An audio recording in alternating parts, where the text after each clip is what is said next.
First News with Keeler in the morning on WIBX and WIBX950.com. I think we should take advantage of the fact that we have a female here.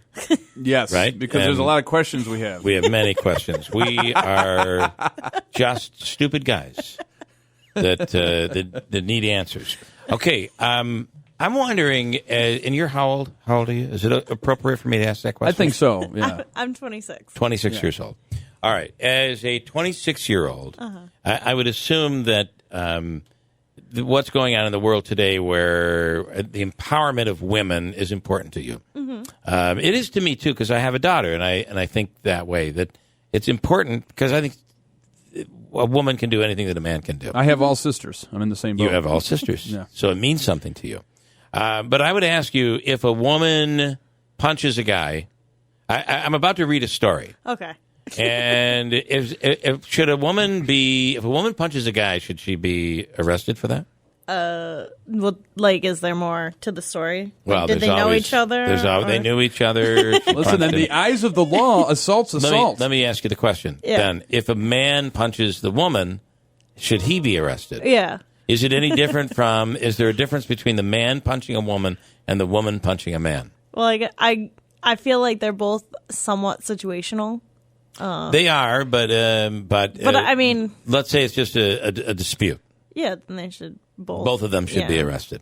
However, we are taught. I was always taught that if a woman punches you, you don't punch a woman back. No, ever. And Never. Is that thought out to be sexist when we think that way? No, I don't. I think that like it's the notion of it, like what it kind of like comes from, and it stems from like that women like aren't as strong as men. True, and oftentimes women are the victims of beating and abuse and that sort of thing. And that's like I think that's the sexist part of it. It's not like the fact that you're saying don't hit a woman. It's the fact where it stems there's from. some portions of chivalry that still should exist. Yeah. Okay, fair enough. All right, listen to this story. This is a mind-blowing story. Is this a Syracuse teacher story? It is. Yeah. This is unbelievable. A Syracuse City School District, and I read this story this morning, and it did not dawn on me because I didn't read the whole story. It did not dawn on me that it's a male teacher who multiple times punched a female teacher in a Syracuse school yesterday. And alleged. Allegedly. And the mind-blowing thing to this is, at least in the story that I have here, there's no word on how the district will handle the employee. What? First of all, seriously? I think he should be arrested. I think he was. Listen, a Syracuse City School District social studies teacher has been accused of punching a fellow teacher multiple times at school. And I just kind of found that it was interesting that you don't learn until the end that the teacher that was punched was a female. And that's completely left out of the story. I almost feel like you're burying the lead here. Mm-hmm. I want to bring Ryan Nobles into this. But under today, and by the way, a lot of times we're not using she as a way of describing, but they do in this story. They refer to her as her. The special ed teacher, was taken to Upstate University Hospital and treated for injuries because John Randall, 54, a social studies teacher, according to police, punched her several times after a verbal dispute. They got into a verbal dispute at school, and he punched her several times. I feel like he needs to go to like therapy or something. You think? Well, right after jail. Yeah. Jail, therapy, Ryan, never teach again. Ryan Nobles. Ryan, good morning. Morning, Bill. That's an unbelievable story. I cannot believe it. It is. And what I found interesting is nowhere in the story does it refer to, and the story was written by, I don't know if it's a male or female. Nowhere in the story is the person referred to as a female teacher. To me, that means something. Two guys getting into a fight is bad. A guy and a woman getting into an argument, and the guy multiple times punching her to the point where I think she had to be transferred to the hospital. She had hospital treatment. I just I find it interesting that wasn't a part of the story, but maybe it's the world we live in today. We're not differentiating the difference between gender here. She also might have been embarrassed. I mean, She may have been embarrassed, yeah. It seems to me that type of violence would be unacceptable, male or female. That's true. But I do think you're right that, you know, the idea that a woman could be in a work environment like that and be subject to that kind of violence is a noteworthy part of the story. Anyone should have been a little bit higher in the. I think so too. And nowhere in the story does it really reference, except for one time it uses the word "her." But I do think that that when you're in a work environment and you believe in something and maybe you argue something, you shouldn't have to worry that arguing is going to turn into violence, whether you're male or female, right? I mean, Right, exactly. It's crazy. Okay, I don't know how I transitioned from this story, Ryan, but we're going to try. Good morning, Ryan Nobles from CNN. Good morning.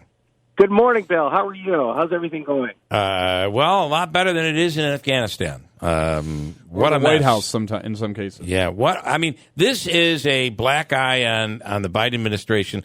I'm not sure he can recover from this. What are your thoughts?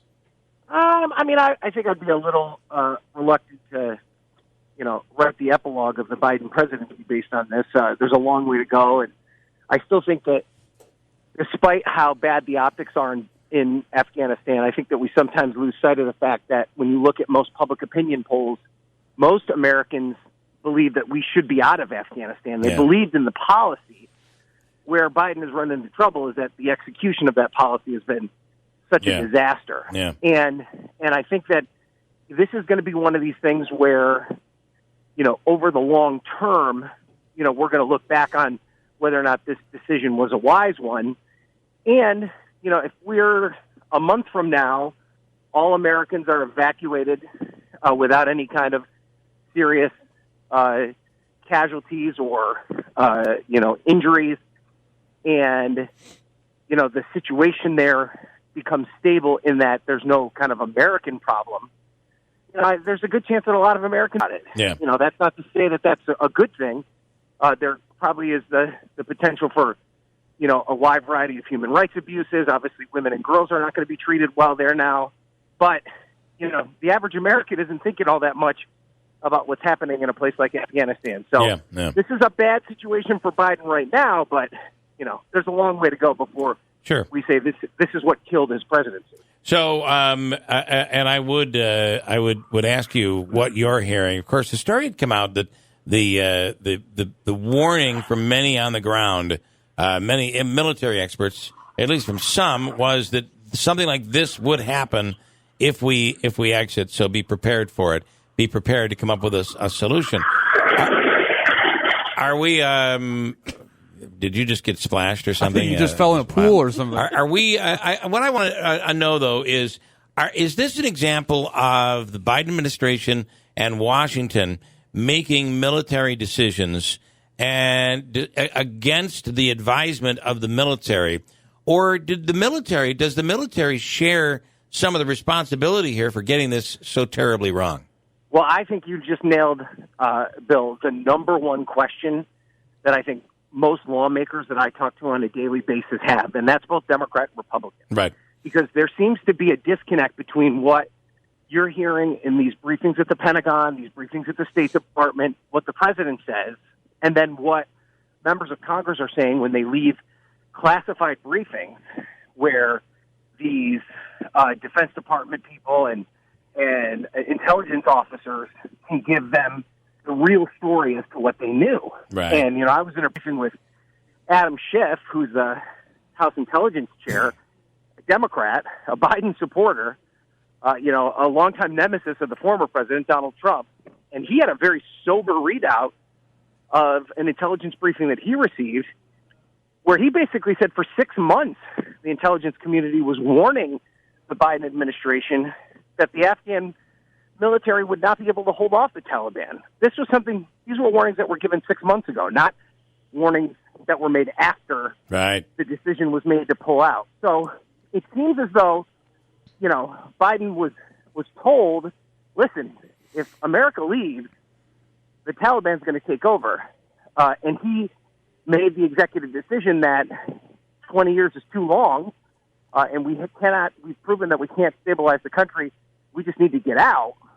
And I think the big intelligence failure, or the interpretation of that intelligence failure, was how fast it could all fall apart. Yeah. And that seems to be what nobody seemed to be able to predict.